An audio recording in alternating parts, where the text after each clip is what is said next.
Bismillahirrahmanirrahim. Alhamdulillahirabbil alamin. Hamdan katsiran thayyiban mubarakan fih. Allahumma inna nas'aluka ilman nafi'ah wa rizqan thayyibah wa amalan mutaqabbalah.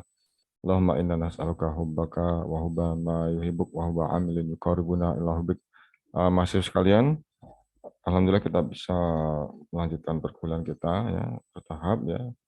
Sedikit demi sedikit kita menambah tentang statistik, beberapa ilmu mengolah data-data statistik ya, insya Allah eh, akan kita gunakan nanti ketika kita mengajar ya, karena memang tidak lepas dari data ya, membantu sekali ketika nanti antum mengajar. Kenapa? Karena memang sekarang semua itu butuh pendataan ya, butuh direkam, butuh ada record ya. Jadi kalau misalkan kita sudah melakukan sesuatu itu ada jejaknya ya. Jadi diantaranya adalah dengan kita mempelajari statistik. Ya, tapi terpenting lagi yang paling dekat dengan permasalahan antum adalah nanti antum skripsi ya. Skripsi itu nanti sebagian dari mahasiswa ada yang memilih kualitatif, ada yang memilih kuantitatif. Bagi yang memilih kuantitatif, kita akan banyak menggunakan ilmu statistiknya. Bagi yang memilih kualitatif, ya kadang-kadang walaupun kualitatif juga diperlukan untuk menggali data ya. Tapi data itu nanti gimana cara menggalinya, insya Allah nanti kita ajarkan di setelah ini ya, yaitu kita membuat kuesioner. Nah, kuesioner yang telah Anda berikan ke Antum itu silakan diisi ya, itu sebagai contoh untuk berlatih. Nanti Antum akan saya minta untuk membuat semacam itu ya, dengan disesuaikan judul ya, judul yang nanti Antum buat untuk berlatih ya. Jadi perbedaannya nanti pada decision maker-nya ya, membuat membuat kesimpulannya ya. Kalau di penelitian kuantitatif data, kemudian kita masukkan ke apa itu jenis statistik korelasi ya, atau nanti kalau menghubungkan pakai korelasi. Kalau kita sedang membandingkan dua data, maka kita gunakan komparasi. Nah, kalau sudah dimasukkan ke perhitungan statistik ya, baik korelasi maupun komparasi, ketemu hasilnya sudah selesai ya. Berarti itu sudah selesai untuk ending bab 4 ya. Bab 4. Bab 5 kita tinggal membuat narasinya saja ya. Kita ada penegasan ulang ya, dari bab 4 tadi sudah diselesaikan ya, sudah dipilih mana hipotesis yang diterima. Kemudian bab 5 kita hanya penegasan ulang. Jadi itu kuantitatif. Kayaknya lebih mudah kuantitatif ya. Kalau kualitatif kita dapat data. Kemudian data tersebut cara kita menyimpulkannya dengan kita membandingkan dengan ini narojiknya, landasan teori atau teori-teori yang sudah berlaku, yang sudah berkembang, yang sudah ada. Nah, landasan teori itulah yang kita jadikan sebagai pedoman untuk menyimpulkan ya. Itu kalau di penelitian kualitatif, karena kualitatif lebih kepada memaknai ya, memaknai suatu gejala, suatu keadaan. Jadi maknanya itu berdasarkan apa? Ya berdasarkan teori-teori, mungkin bisa jadi teori psikologi ya, bisa jadi teori motivasi, ya, bisa jadi mungkin teori belajar macam-macam yang sudah ada di apa berlaku di dunia penelitian ya. Dan itu nanti antum bisa melihat di harus dicantumkan di ininya, di marojiknya ya. Nah, itu jadi perbedaan cara mendapatkan kesimpulan. Ya kita mulai sekarang ya. Kita ini masuk sebenarnya ke ini poin beserial ya, korelasi poin beserial. Tapi sebelumnya Ana ingin membahas tentang ini dulu. UAS ya, UTS yang kemarin ya. Mungkin Ana tak share screen dulu ya. Share screen ini.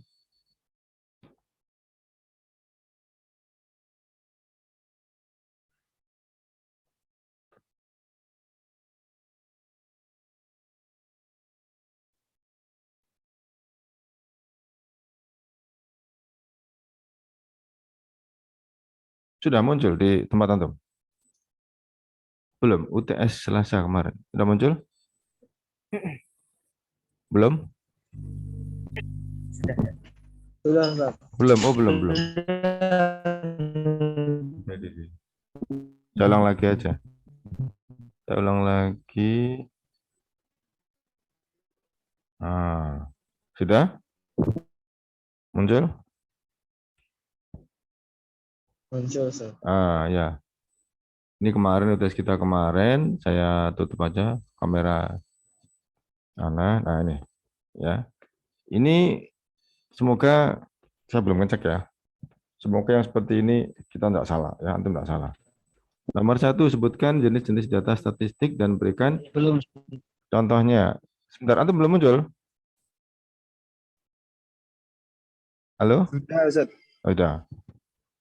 Ya, ini ya nomor satu. Ini kalau antum ada yang bilang misalkan di internet ada data primer, data sekunder, ya, Anda tidak salahkan. Ya. Anda tidak salahkan. Ada yang data kualitatif, kuantitatif, Anda tidak salahkan. Tapi yang sebenarnya yang paling benar adalah yang berdasarkan buku yang kita miliki, yaitu di buku Ana Sudiono, itu ada 4 jenis data, ya, kualitas data statistik itu data nominal, data ordinal, data interval, dan data rasio. Nah, tapi yang data interval dan rasio itu dilebur ya jadi satu, jadi data interval saja. Jadi akhirnya hanya terbentuk hanya disebutkan 3 data ya, data nominal, ordinal, dan data interval. Yang nominal itu contohnya adalah tua dan muda ya, contohnya kaya dan miskin, besar dan kecil, salah dan benar, itu data nominal. Pengertiannya silakan antum bisa dinarasikan ya. Ya, tapi secara garis besar itulah yang disebut dengan data nominal. Data lebih kepada apa ya? Penggolongan besar ya, penggolongan global. Jadi misalkan desa dengan kota gitu ya, kaya dengan miskin gitu misalkan, pandai dengan bodoh. Kemudian yang berikutnya yaitu data ordinal, itu artinya bertingkat.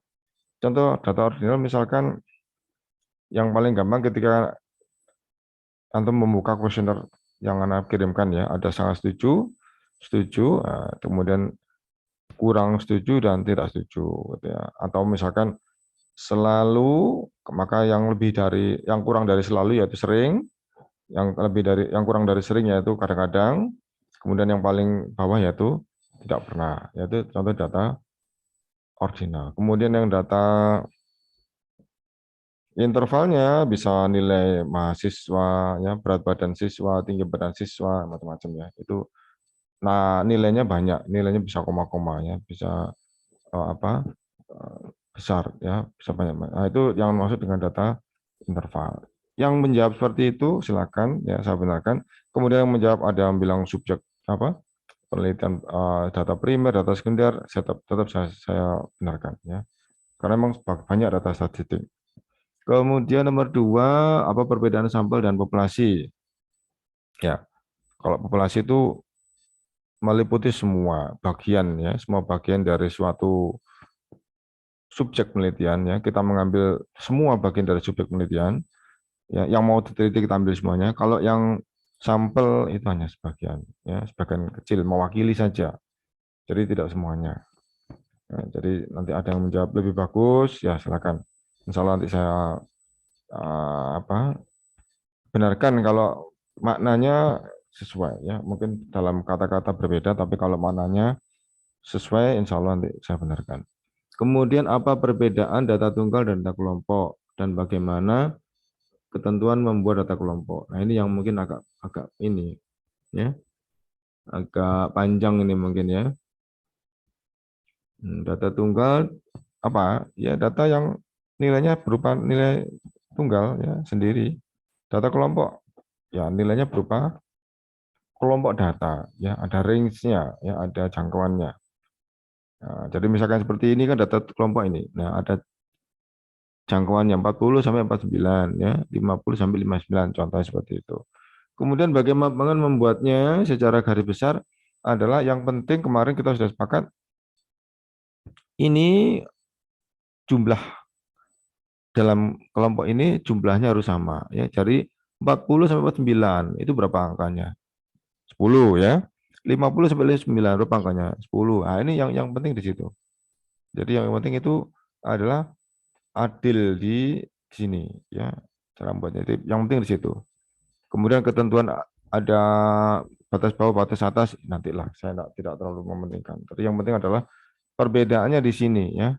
Di nilainya tidak lagi berupa tunggal, tapi nilainya adalah nilai kelompok. Nah, kemudian jadi pembuatannya yaitu di interval tiap-tiap kelasnya harus memiliki jumlah data yang sama gitu ya. Nah, kemudian ini kemudian di nomor 4 ya, ini 4 ini kita disaksikan beberapa data di sini. Eh, rings itu kemarin ada yang tanya rings, ada yang bisa jawab rings apa rings? Ada yang bisa jawab rings apa? Halo mahasiswa? Halo? Ada yang bisa jawab rings? Rata-rata. Bukan. LTT average. Range bukan. Range itu Jangkauan, jangkau. Kenapa? Kenapa? jangkauan. Iya jangkauan. Apa jangkauan berarti? Data data Terdaftar. terbesar. eh, Data terbesar dikurangi data terkecil ya. Nah, ini data terbesar berapa? Nah, mana terbesarnya? Ini ya 89. Data terkecilnya mana? 40 ya. Berarti ringsnya berarti berapa ini ringsnya berarti? 89 dikurangi 40 berapa? Berarti 49 ya, 49. Ini ya ringsnya. Kemudian banyaknya interval. 1, 2, 3, 4, 5 ya. 5. Nah, kemudian panjang interval. Dari 40 sampai 49 berapa angka? Tadi 10 gitu ya. Batas atas interval kedua. Mana interval kedua ini? Mana batas atasnya?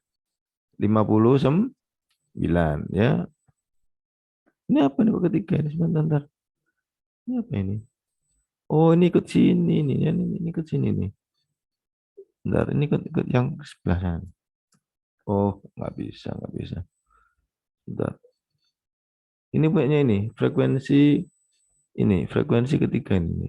Bisa nggak nih saya taruh di bawahnya? Nah, biar aja. Kok gini? Bisa nggak ya? Yang gini aja, ya biar aja. Ya. D, E, F, G, H. Ini I-nya.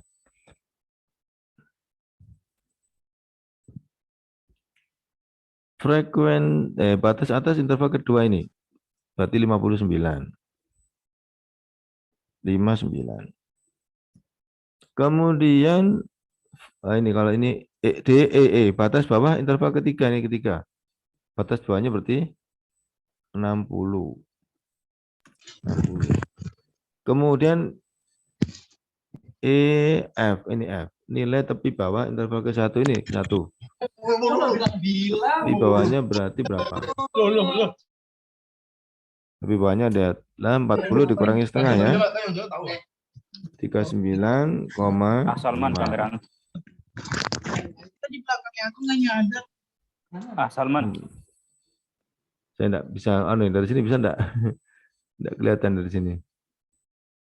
Siapa tadi yang temannya tadi? Nah, lanjut ya. Ini berikutnya nilai tengah interval ketiga nih ketiga. 60 sampai 69. Tengahnya berapa? Tengahnya 60 sampai 69.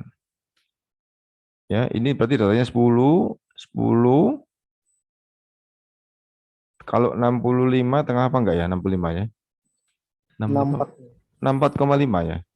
60, 61, 62, 63, 64, 65, 66, 67, 68, 69, 60, 61, 62, 63, 64, 64,5 ya.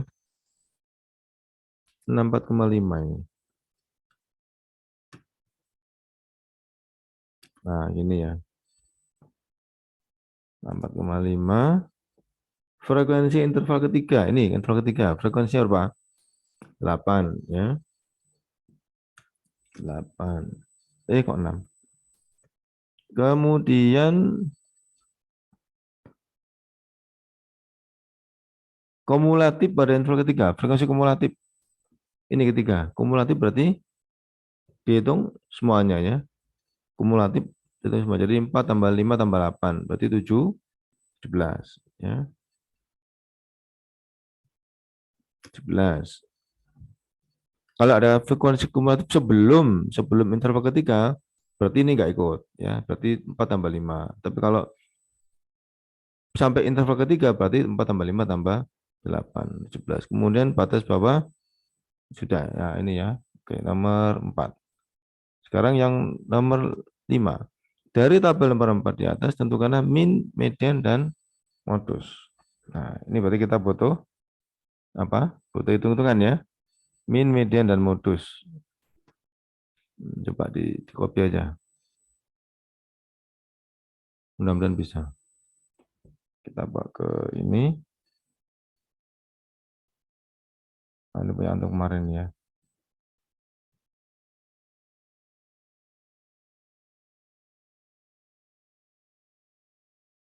Bisa ini, alhamdulillah. Ini berarti ini bahaya kalau gini nih ada 2 gini bahaya. Tapi ini enggak apa nih kita tidak menghitung di data kelompoknya ya. Kita gini kan, kita tengahkan.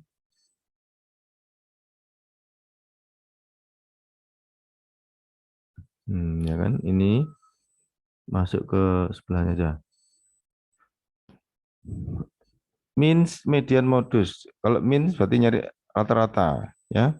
Berarti gimana nyari rata-rata? Kita nyari nilai tengahnya dulu ya. X tengahnya dulu berapa? XT-nya dulu ya. XT-nya berarti di sini tadi 40 jadi 45,5 ya. 45,5. Tapi jangan pakai koma gini. Ini kalau di apa dihitung nanti keliru. Kalau di bahasa saya di sini karena mungkin Excel-nya belum di convert ke bahasa Indonesia pakai titik ya 45,5 karena masih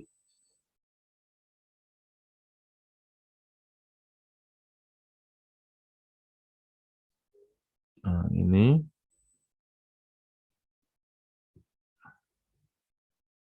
sama dengan ini berarti 55,5.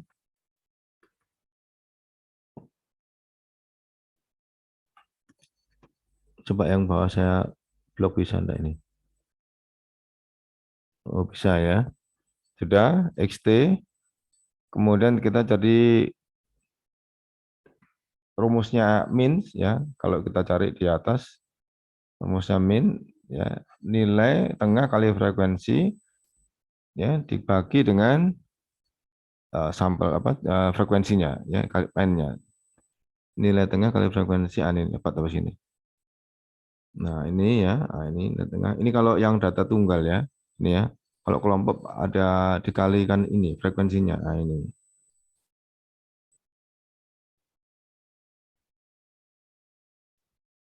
Nah, dapatkan sini ya. Kemarin adakah yang tidak menggunakan laptop? Anda nggak kemarin yang nggak menggunakan laptop? Ada set. Terus gimana? Lancar insya Allah. Alhamdulillah. Oh gitu ya. Oh gitu ya. Ya ya. Alhamdulillah. Soalnya memang kalau nggak pakai laptop bisa, cuman agak lama dikit ya. Agak lama Iya sedikit. set. Lama sekali. Lama sekali. Bentar, ini tak kopinya. Nggak mau kopi ini.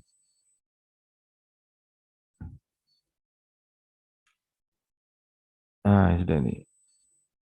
Master. Mudah-mudahan bisa. Nggak mau. Ah, ini sudah. Nah, ini ya. Jadi, ini dikalikan dulu ya. Ini dikalikan dulu. Kemudian nanti dibagi dengan N-nya. N-nya itu ini ya. N-nya ini di sini ada N-nya. Yaitu jumlah dari 4 tambah 5 tambah 8 ini ya. Coba kita cari N-nya dulu. Nah, ini ya, kita oke. Klik, ya 30 jumlahnya. Kemudian kita ke kalikan F-nya. Kalikan F, kalikan nilai tengahnya.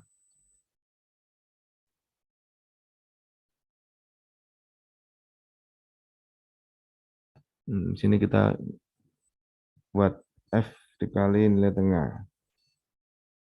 XT. Ini ya. Ini berarti sama dengan 4 bintang ya. Kali bintang berarti. Bintang ini sudah di oke. Nah, ini kemudian kita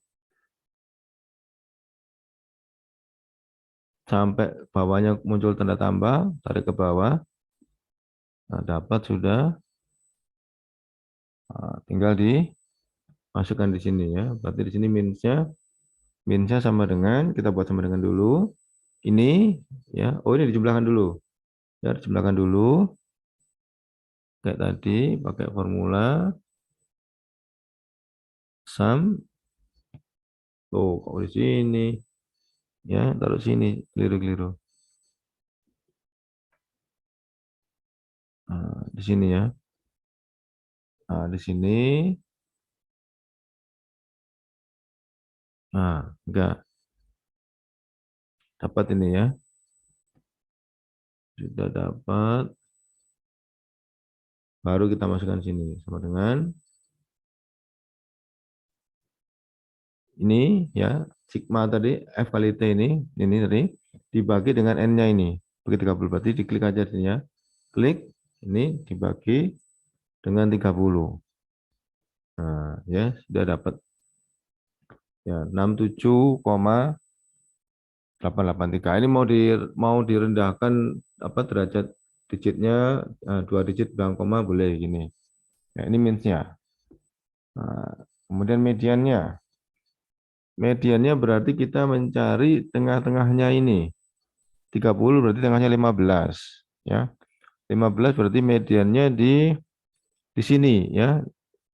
Di sini ya, dari atas 4 tambah 5 9 tambah 7 8 17, nah 15-nya di sini. Dari bawah 6 tambah 7 13, 13 tambah 8 21. Nah, berarti di sini mediannya di sini ya, mediannya di sini. Ini mediannya di sini. Ya, median.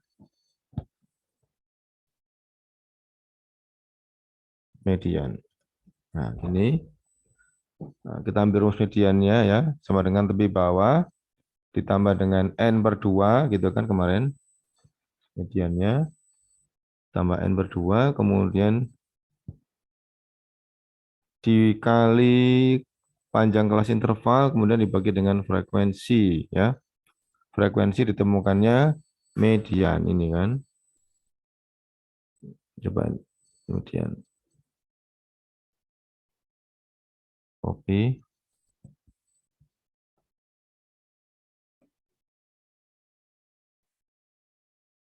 Ya, mediannya bisa enggak digeser ya?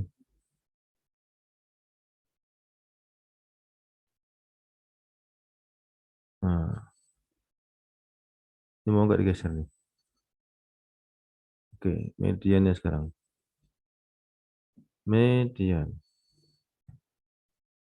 Benar mau enggak mau? Enggak mau ini.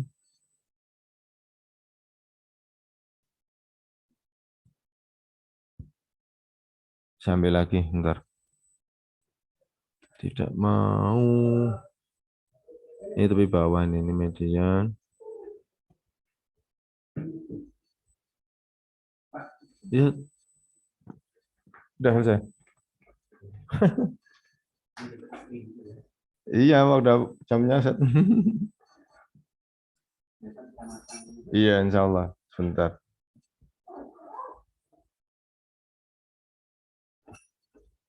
Median. Oke, ini mediannya.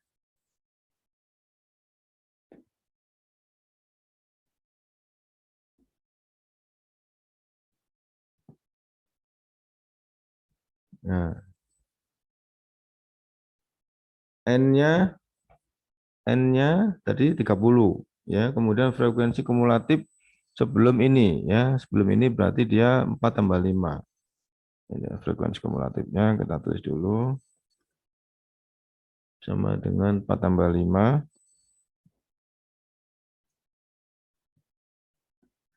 Yaitu sama dengan 9.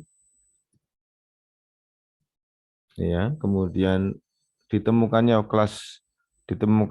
frekuensi pertengahannya di 8 ya, FI-nya 8.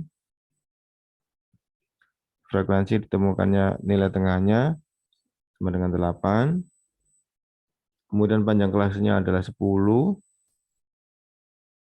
Panjang kelas intervalnya sama dengan 10. Sudah semua ya, tinggal dimasukkan datanya.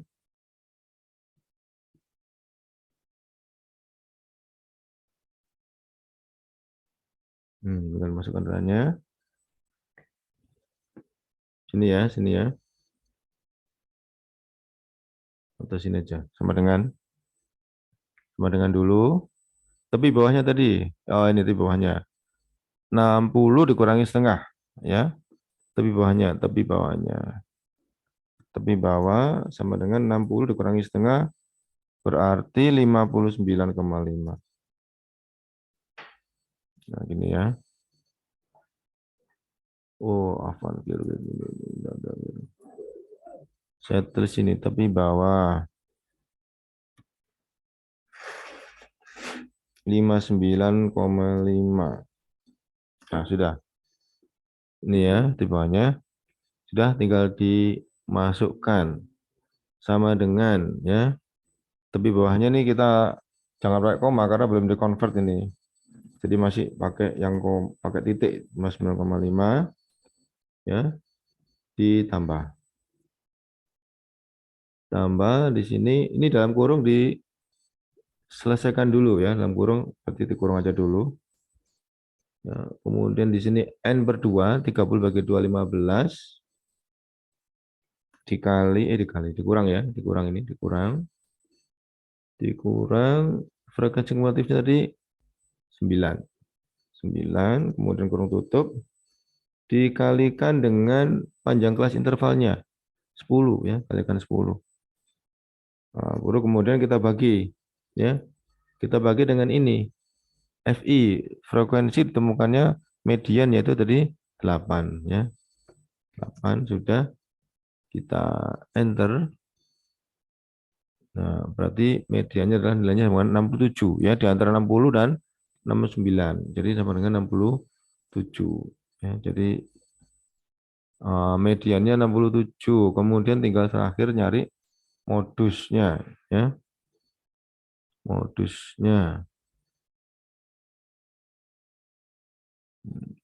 itu rumusnya tepi bawah ditambah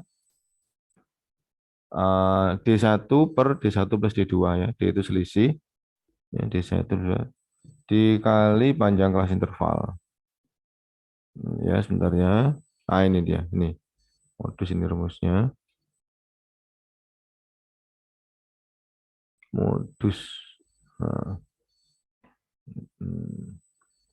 Ya. Modus. Mana modus ya? Sini aja ya. Modus.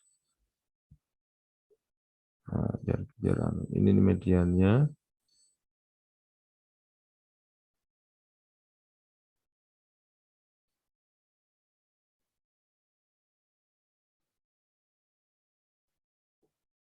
Modusnya ini tepi bawahnya ya, modus itu paling banyak kebetulan sama ya di sini. Kebetulan dia di sini. Jadi tepi bawahnya sama dengan ini. Ya, sama dengan 60 dikurangi setengah. Kemudian D1-nya selisih antara 8 dengan 5 ya. D1 berarti selisih antara 8 dengan 5, berarti sama dengan 8 dikurangi 5 sama dengan 3. Ya. Kemudian D2-nya selisih 8 dengan 6. Ya. D2 berarti sama dengan 8 dikurangi 6 sama dengan 2 ya. Kemudian I-nya 10 tetap ya, I-nya 10. Ya sudah, lengkap sudah. Tinggal kita masukkan nilainya ya, masukkan di sini sama dengan dulu. Tepi bawah tadi ada 59,5 ini ya. Tulis saja 59,5 saya pakai titik tadi ditambah D1 ini 3 ya, tapi dikalikan aja dulu dengan ini dengan 10 ya, biar biar nanti nggak keliru. D1 berarti 3 bintang 10 ya, jadi 13 kali 10 kalikan ini berarti dikali 10 ini kalikan dulu, kemudian dibagi dengan ini D1 tambah 3 tambah 2 ya, 3 tambah 2 cuma 5 ya, cuma 5 sudah selesai ya, jadi sudah selesai. Tadi ini sudah saya kalikan D1 kali I ya, sudah saya kalikan 3 kali 10 kemudian dibagi dengan 5. Sudah, kita klik di sini. Nah ya, jadi modus yang sering muncul yaitu 65,5 di sini. Nah, jadi di antara 60 sampai 69. Jadi 65,5. Ini mudah-mudahan banyak yang benar, insya Allah ya. Lanjut, kemudian kita ke soal berikutnya. Soal berikutnya terakhir ini ya. Tentukan min median modus. Loh, ini kok kurang satu ini? Ini keliru ini. Harusnya ini kita bukan ini ya, ini kita harusnya ini ada menentukan standar deviasi harusnya. Keliru ini, kok bisa sampai di sini nih. Keliru ini. Ya, standar deviasi. Coba. Sebentar. Di ini coba saya coba cari di ini yang di hari Rabu mungkin ada mungkin ya. Ada mungkin. Nah, ini loh ya. Simulan baku dari ini. Ini kalau nggak salah. Kopi gini ya. Saya keliru ini. Hari Selasa. Kan ini ya. Mungkin ini. Nomor 6 ini ya. Ini kan. Bener ya mahasiswa ya? Lupa ya? Antum lupa enggak ini? Betul ya? Halo? Ini Benar sebenarnya. bener ya ini ya? Nah, ini saya keliru ini. Ya wes. Selanjutnya ya. Ya ini afwan ya kalau pakai laptop ini kayaknya cuman 1 detik ini ya. 1 detik ini pakai laptop ini ya. Iya. Nah, ini coba tapi saya ingin antum apa kreatif lah ya, kreatif lah. Ini berarti nomor berikutnya simpangan baku nyari standar deviasi dari ini. Ini ya. Tapi ini dia sendiri-sendiri enggak. Coba dikasih mau nggak gini? Oh nggak mau mas, nggak mau mas. Atau tak hapus dulu, hapus bos.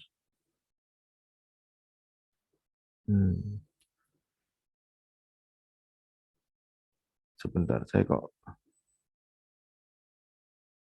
hari Selasa. Kopi. Ke sini. Apa ini ya?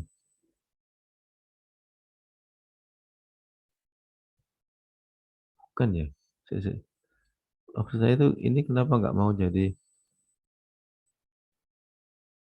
nggak mau berdiri sendiri-sendiri tengah-tengah gini. Cara gimana nih? Ya udah nggak apa dah.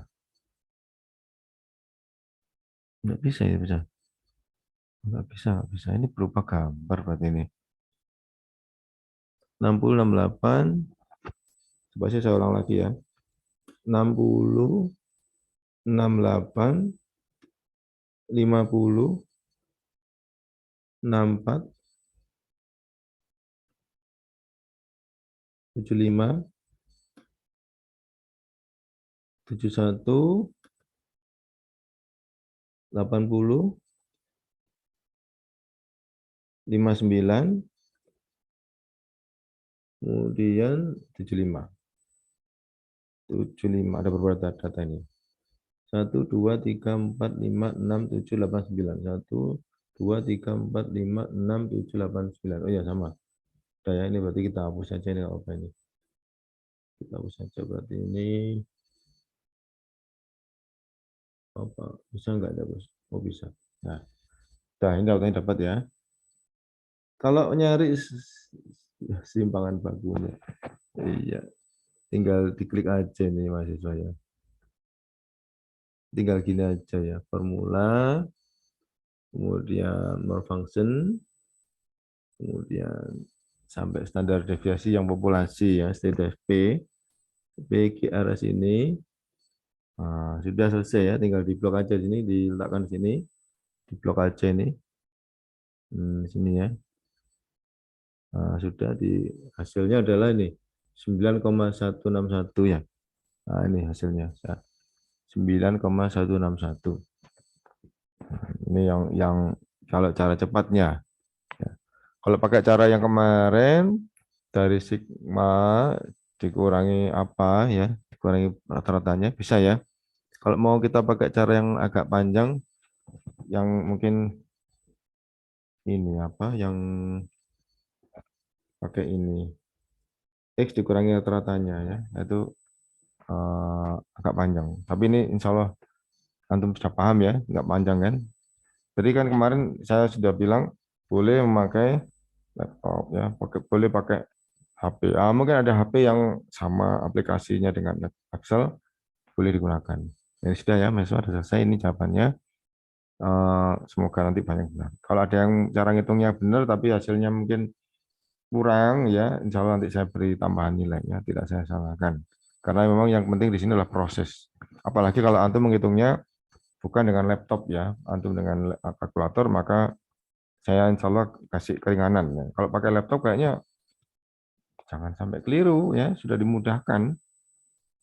Gitu ya. Oke, sekarang kita lanjut ke materi kuliah kita. Ya, materi kuliah kita sekarang yaitu kita bahas korelasi poin beserial. Ya, coba kita cari ada enggak di sini. Kita punya enggak di sini. Korelasi poin beserial. Udah enggak ini? Korelasi poin beserial. Oh, bukan ini, bukan ini saya. Saya coba cari ada enggak. Korelasi poin beserial. Oh, ini ada. Ini gini mahasiswa ya. Ini ada di mana di buku, enggak saya lihat. Saya lihatkan di buku Anas Sudiono dan Insyaallah. Kita butuh ini dulu, data dulu ya. Saya buatkan data dulu. Ini data mentahnya dulu. Copy dulu. Pak ke ini. Tiba ke yang ini tadi.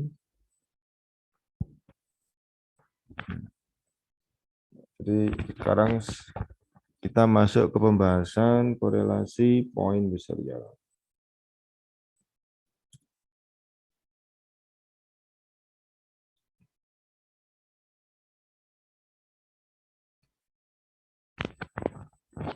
Nah, ini maksudnya ya.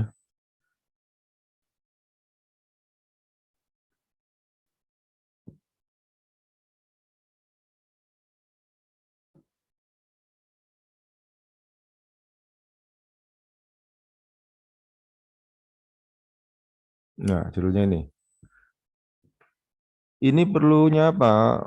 Kegunaannya apa? Korelasi poin beserial ini kegunaannya adalah diantaranya untuk mengetahui validitas butir soal. Ya, butir soal dari apa? Ya dari macam-macam. Kalau antum sudah mengajar, ya antum ketika sudah menyelesaikan materi, entah 1 atau 2 atau 3 materi, maka antum akan membuat bahan ulangan ya, membuat soal ulangan. Nah, di sini soal ulangan tadi akan kita cek apakah soal ulangan tadi itu sudah valid atau tidak. Nah, ketika kita ingin ngecek soal valid tidak, maka kita menggunakan jenis korelasi poin beserial. Loh, apa artinya valid? Artinya valid itu begini. Soal dikatakan valid itu adalah ketika soal tersebut mampu membedakan mana siswa yang berada di tingkat atas dan mana siswa yang berada di tingkat bawah. Artinya soal tersebut mampu membedakan posisi siswa di dalam kelas. Ya, bahwa kalau siswa mampu maka dia akan bisa mengerjakan dengan baik. Ketika siswa tidak mampu, maka tidak akan bisa mengerjakan soal dengan baik. Nah, itu adalah salah satunya dengan kita menggunakan korelasi poin biserial ya. Jadi kita di sini apa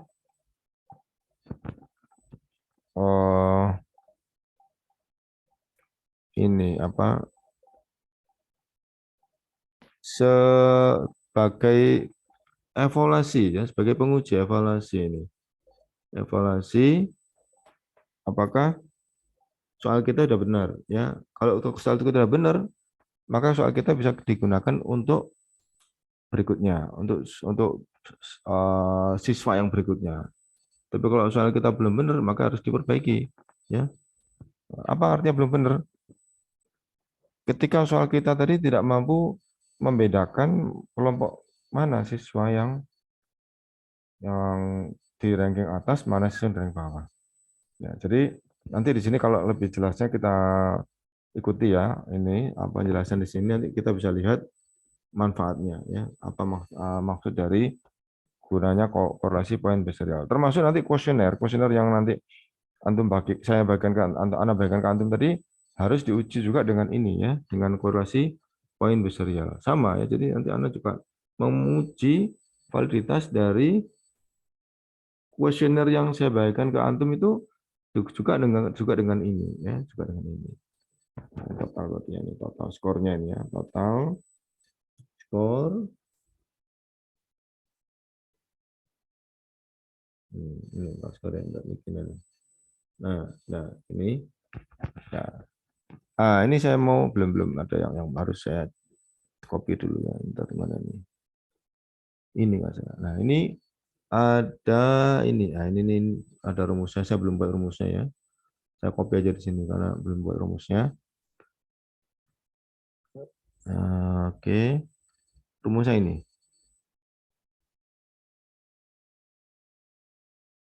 Nah, ini. Nah. Saya carikan halamannya. Ada kok di buku, ada di buku Anas Widono. Saya carikan halaman coba.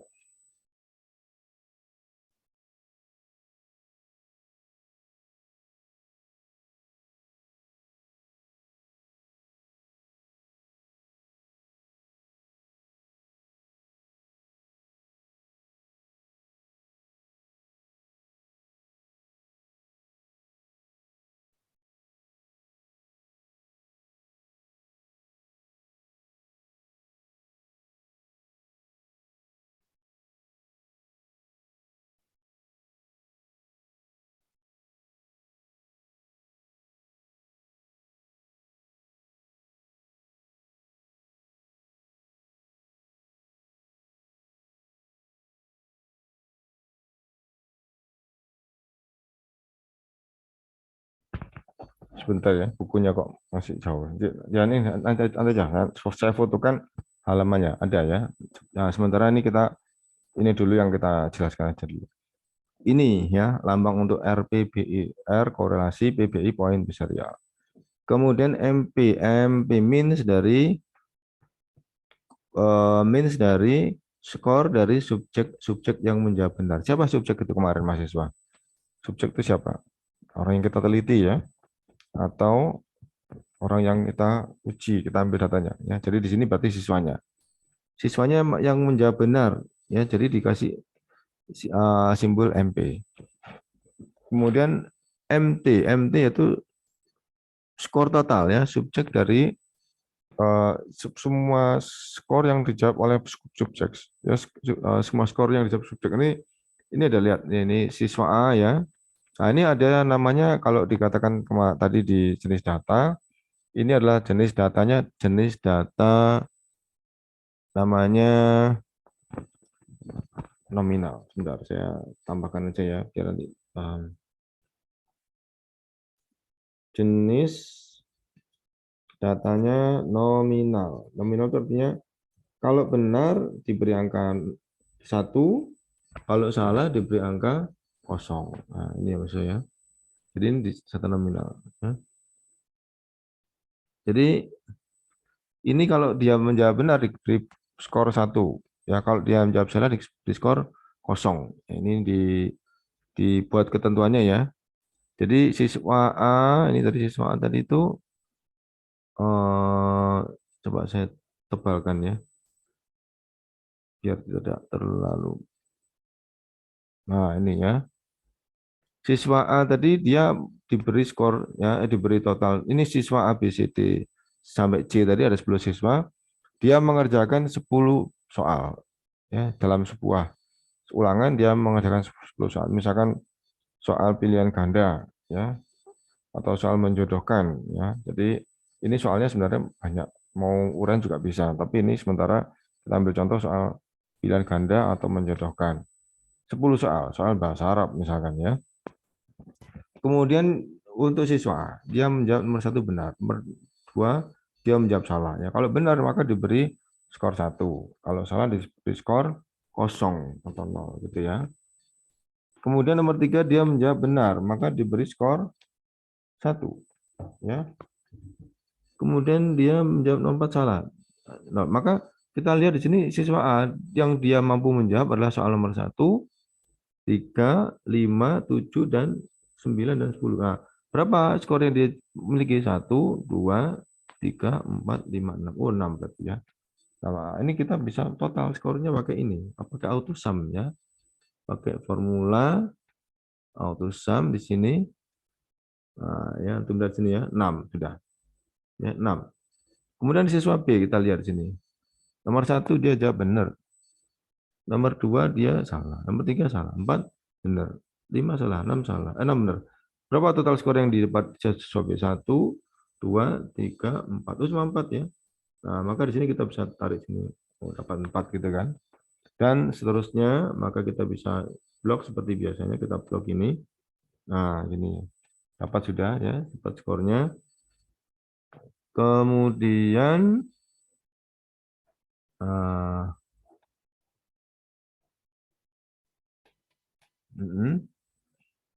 ini MT tadi kita bahas MT tadi ya. Skor total, ini skor total. Ini skor total. Kalau MT artinya MT itu means skor total. Rata-rata dari skor total. Nah, ini di sini kita bisa total dulu di sini ya. Kita dulu skor total berapa? Baru kemudian kita bisa nyari rata-ratanya. Formula ya ini, oh ini ternyata totalnya adalah 60 ya. Skor totalnya adalah 60. Nah, kalau begitu rata-ratanya berapa? Ya, 60 dibagi 10 ya. Karena apa? Jumlah soalnya 10. Ya, totalnya 60. Jumlah soalnya 10 berarti kalau gitu rata-ratanya adalah 60 bagi 10 sama dengan 6 ya gitu ya maksudnya. Oke. Ini MT. Skor MP itu adalah skor dari yang menjawab benar. Nah, beda ya. A dia cuma dapat 6, jawab benar. B dia cuma dapat 4. Yang paling gede itu yaitu yang C ya, dapat 9. Ya, yang dapat 8 ada 2 orang ya, yang E dan yang F itu ya. Nah, gitu, dan seterusnya.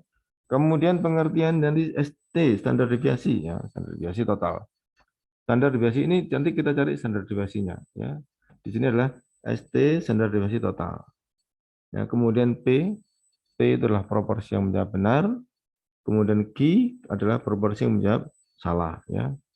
Q atau yang salah menjawab benar. Yang P yang benar, Q yang salah. Jadi kalau misalkan di sini ada 10 siswa ya, kita kalau nomor 1 dijawab benar semua oleh siswa, maka di sini nilainya 10 ya, 10. Kalau 10 saat nomor 1 tadi dijawab benar oleh semua siswa, ya maka di sini nilainya 10. Tapi ternyata tidak semua siswa menjawab benar. Ya, jadi di sini ada yang menjawab salah, yaitu siswa nomor 4 ya, siswa D, siswa F, siswa I itu menjawabnya tidak benar. Nah, jadi kita juga bisa buat gini ya, auto sum. Gini ya. Nah, ini nggak pakai ini kan bukan ini ya. Pakai mulai dari sini ya. Kita bisa koreksi sini.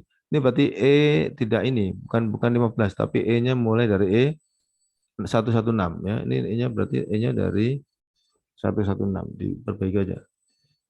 Nah, E 316. Nah, ini 6. Nah, ini ya. E-nya 316 sampai dengan ini 325 ya. 325.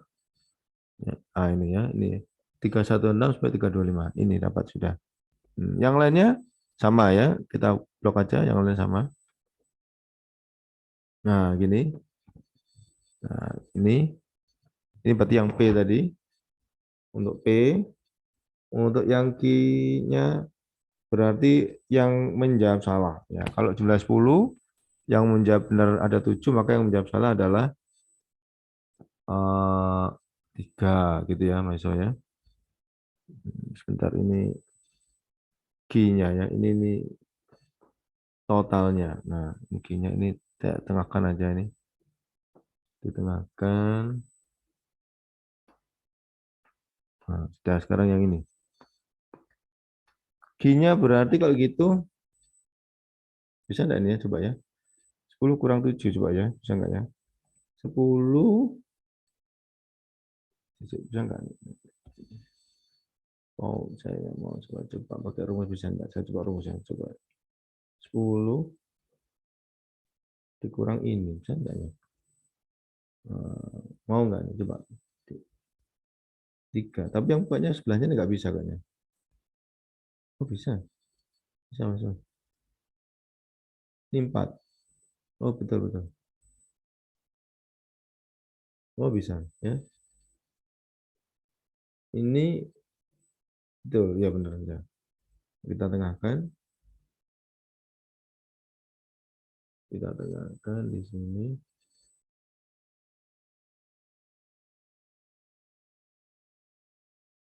Sudah. Nah, saya. Nah, ini. Nah, ini. Ini berarti kalau yang menjawab benar 8, maka yang jawab salah 2 gitu ya. 1, 2, 3, 4, 5, 6, 7, 8. Oh ya, ini banyak. Yang nomor paling banyak jawab benar tuh nomor 4. Nah, gitu ya. Nah, ini. Nah, ini mahasiswa. Kita mau mencoba validitas butir soal. Nah, ya tadi kita sudah paham pengertiannya ya. Pengertiannya kalau dia ini adalah datanya data nominal, kalau dia menjawab benar diberi skor 1, menjawab salah diberi skor 0. Untuk apa keperluannya ya? Untuk nanti mudah untuk membuat perhitungan totalnya di sini ya. Kemudian ini tadilah korelasi poin beserial untuk menguji validitas butir soal. Soal yang nanti kita akan buat di pembelajaran di kelas ya, ketika kita sudah selesai mengajar ya, mengajar untuk beberapa materi, kita akan buat soal. Nah, kita sekarang uji ya. Coba kita nomor 1 ya, nomor 1 kita uji ya. Nomor 1 nih, apakah dia valid atau tidak. Langkah-langkahnya sama dengan kita mau menggunakan rumus korelasi. Ini sebagai R hitungnya ya. Kemudian nanti berapa nilai R hitungnya? Kita bandingkan dengan tabel korelasi ya, tabel korelasi yang sudah kita pahami ya, kita pahami. Sebentar, ini mana tabel korelasi? Oh, di sini antum punya ini, atas ini antum punya ini. Nah, ini ya tabel korelasi, ini kita sudah punya ini. Ini ya, ini kok ini sih, bukan tabel korelasi itu ini ya, kok ini ini ini ya, ini namanya tabel korelasi ya, nanti bisa kita gunakan kembali di perhitungan ini ya. Jadi nantinya hasilnya hitungnya R ini ya, kita bandingkan dengan ini ya, kita bandingkan dengan ini. Yang mana ya? Kalau jumlah siswanya 10, ya, maka nanti di sini bandingannya dengan kalau jumlah siswa 10, maka bandingannya adalah nanti 10 dikurangi 2, berarti 8. Nah, kita akan bandingkan dengan nilai ini. Seperti kemarin, seperti kita mencari interpretasi atau mencari kesimpulan dari korelasi pada perhitungan-perhitungan yang sebelumnya. Jadi, hasil hitungnya nanti kita bandingkan dengan degrees of freedom. Nanti di sini degrees of freedom-nya berapa yang digunakan, ya 10 kurang 2 sama dengan 8 di sini. Kita bandingkan dengan angka di sini. Kalau dia RPBI-nya itu lebih dari ini, maka dikatakan soal tadi valid. Ya. Tapi kalau misalkan RPBI-nya kurang dari ini, maka dia dikatakan tidak valid. Nah, gitu ya. Jadi soal antum nggak valid. Nah, kalau soalnya tidak valid gimana? Antum harus membuat soal baru. Ya. Yang sudah valid dipertahankan. Ya, jadi yang nggak valid dibuat soal baru atau dirubah. Dirubah soalnya, bobotnya, atau cara membuat narasinya dirubah, sehingga nanti antum akan mendapatkan soal tersebut yang baru tadi diberikan ke siswa, ya, nanti menjadi valid. Artinya bobot pertanyaan yang diberikan ke siswa tadi harus sesuai, ya. Karena memang ini dikaitkan dengan bobot pertanyaan, ya, dikaitkan dengan persepsi siswa ketika membaca soal yang kita buat. Oke, ya. Sekarang kita mau apa? Coba yang nomor 1, ya, nanti ya, coba ya. Apakah valid atau tidak nomor 1? Oke, kita lihat sini. Nomor 1 ini tadi, nah ini kita ambil ya, kita ambil namanya sini. Ini kita copy dulu. Nomor 1, kita copy. Nah,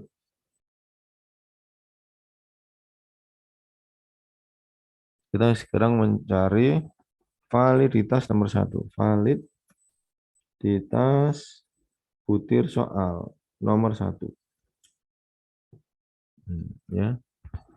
Butir soal nomor 1 kita cari validitasnya. Ini sudah nomor 1 kita ambil di sini. Ya, ini tadi 1 kita ambil. Ini ya. Kemudian skor totalnya kita ambil di sini. Skornya kita ambil di sini. Waduh, skor total ini kayaknya clear ini. Kalau kita ngambil di sini bisa nggak ini? Coba sih. Copy. Kayaknya nggak mau ini ya. Nggak mau ini mahasiswa ini. Paste. Nggak mau ya. Tidak mau ini. Sebentar. Harus gimana ini? Bentar. Mau nggak ini? Apakah ini? Oh iya ini. Mau mahasiswa. 64978 coba dilihat. 64978 terakhir 3. Oh iya benar. Ya bisa. Alhamdulillah bisa. Tengahkan. Di volt. Tengahkan. Nah, sudah. Nah, ini. Ini skor total. Ya, ini skor total. Ya, ini siswanya. Ya, ini proporsi nomor 1 yang menjawab benar ada 7, yang menjawab salah ada 3. Kemudian di sini yang diminta sekarang kita nyari MP-nya. Means dari siswa yang menjawab benar. Nah, kalau siswa menjawab benar maka ini enggak termasuk ya. Ini enggak termasuk, ini keliru. Dia enggak jawab benar maka dia enggak ikut ya, dia enggak ikut. Ya, dia enggak ikut maka bentar ya, dia enggak ikut maka kita kasih warna lain ya. Kita kasih warna putih aja. Nah, ini enggak ikut dia. Kemudian F enggak ikut. Ya, kemudian di sini I enggak ikut ya, karena tadi yang diminta adalah yang proporsi yang menjawab benar. Kita ambil sekarang MP-nya. MP. Ini kan. Jadi ada berapa anak? Ada orang. 1, 2, 3, 4, 5, 6, 7. Kemudian kita nyari skor min skor dari objek-objek dari subjek-subjek yang menjawab benar. Ini skornya A ada 6, skornya B ada 4, skornya C ada 9, skornya D tidak usah dihitung ya, skor D kita hilangkan.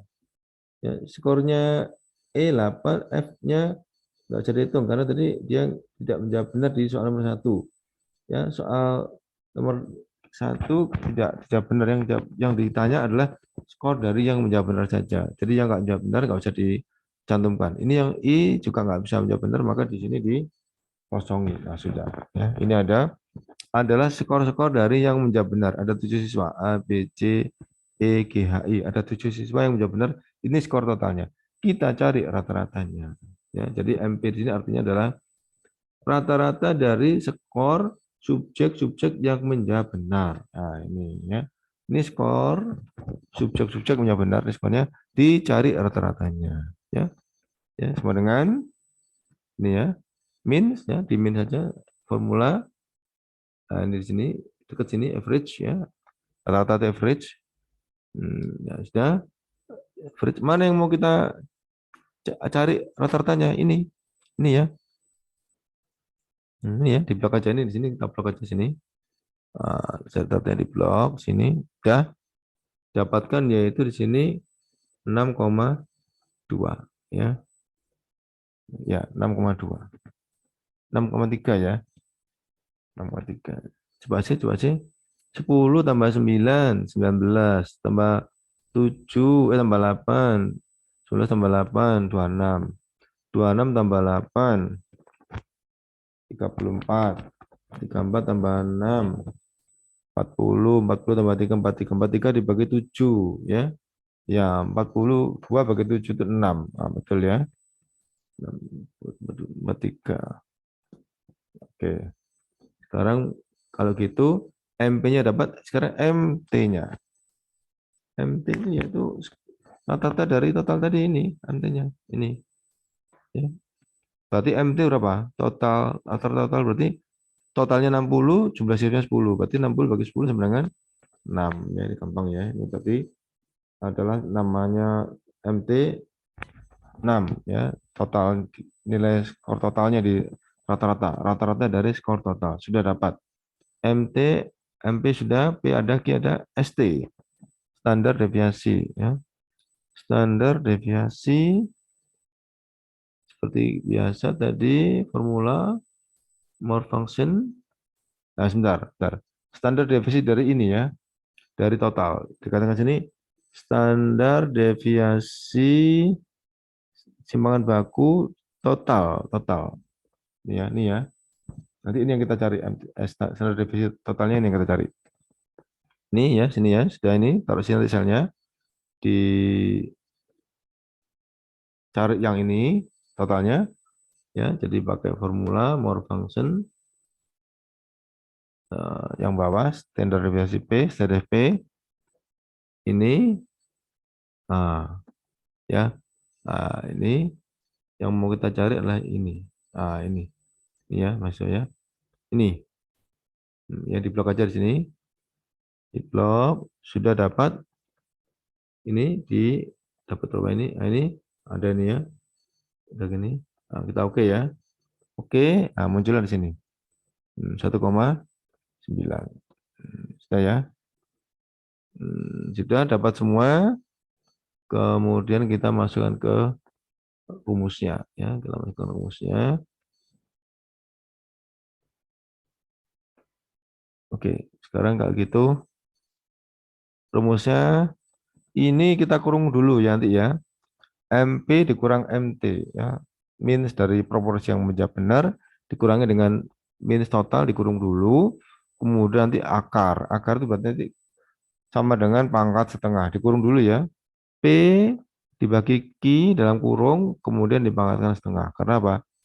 Akar. Kemudian ini dikalikan ya. MP dikurangi MT ini, setelah tahu nilainya ini dikalikan dengan ini. Ini artinya dikali.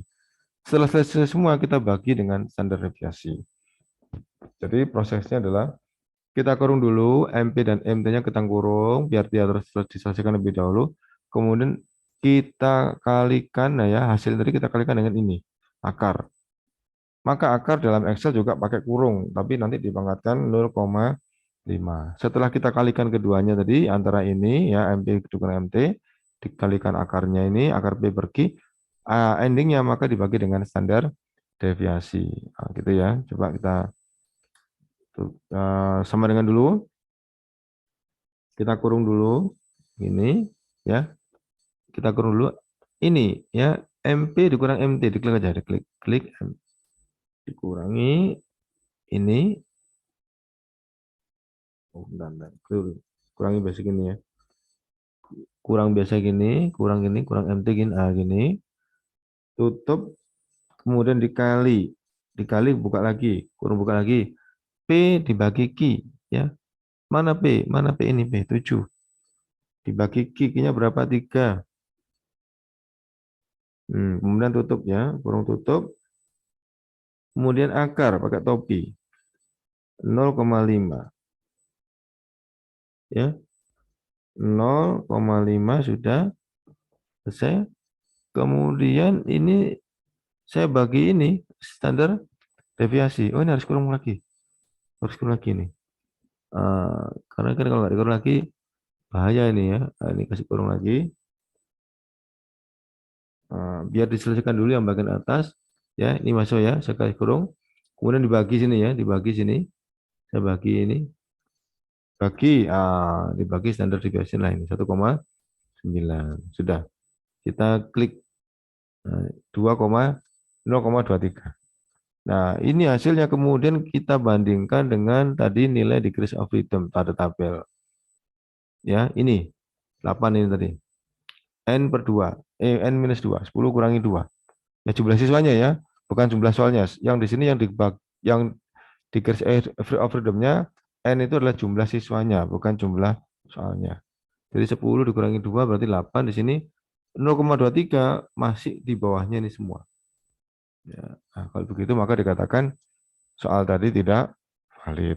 Ya, jadi kesimpulannya soalnya tidak valid. Ya, nanti kalau UAS nanti saya minta untuk tulis ya. Tidak valid. Jadi setelah dicari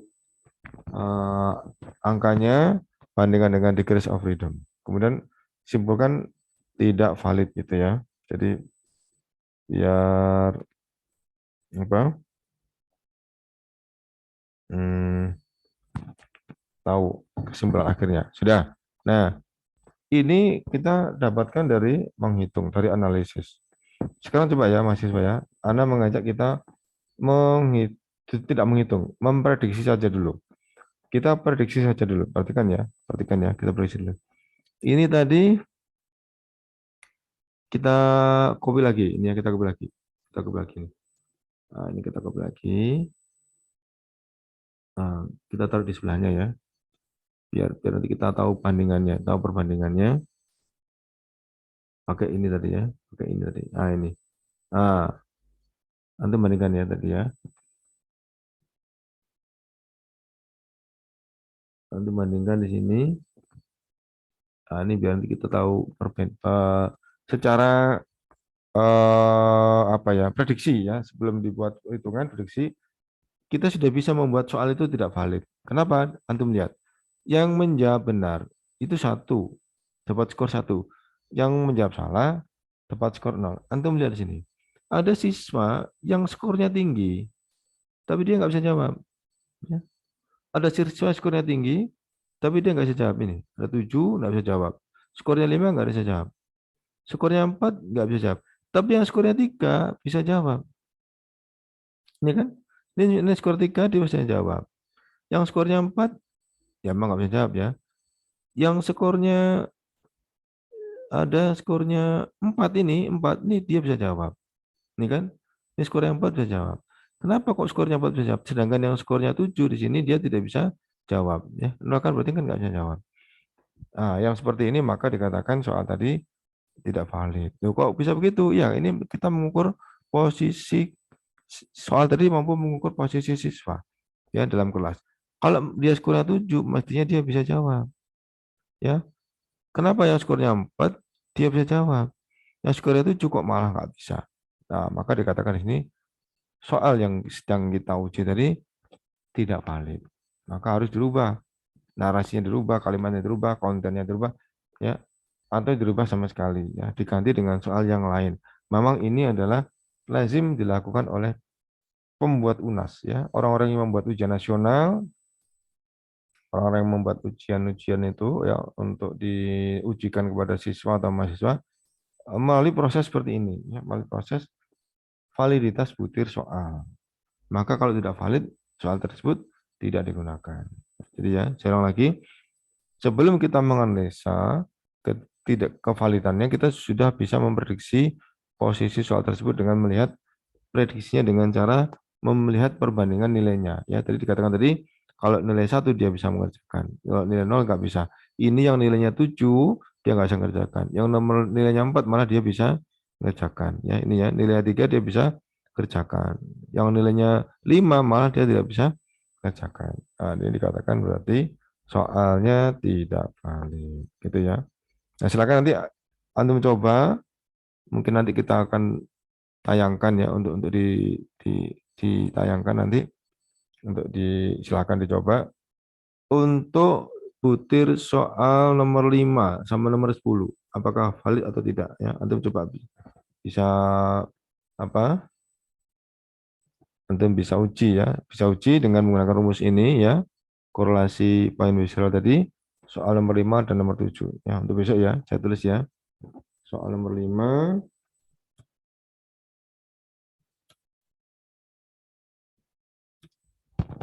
dan 7 ya, silakan dicoba 7 10 10 10 10 10.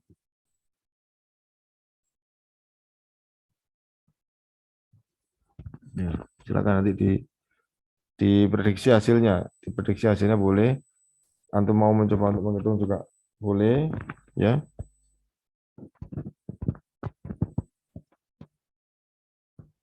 Iya, ya, Haris Isbullah, bentar. Haris Isbullah sudah datang belum ini? Haris Isbullah sudah datang belum? Ya, saya tutup share screen-nya ya. Saya tutup share screen-nya. Andi, Ustaz, Andi sudah. Nah, sebentar. Di sini tidak ada notifikasi. Andi Berdiansyah ada. Ansori sudah ada. Tidak. Tapi yang tadi ada siapa Haris itu kayaknya minta masuk. Tapi tidak ada notifikasi di sini. Haris Isbullah. Ya, gitu ya Mas ya. Jadi tadi sudah kita bahas tentang UTS ya. Silakan nanti di kita sendiri nanti insya Allah saya belum koreksi ya, saya belum lihat, insya Allah saya lihat. Kemudian saya juga belum ngecek ini siapa yang nggak ikut ujian. Kayaknya ada berapa? 2 ya, saya lihat ada 2 tadi. Muhammad Furqan ya, ada di sini ya Muhammad Furqan ya. Di tempat antum ya, selesai.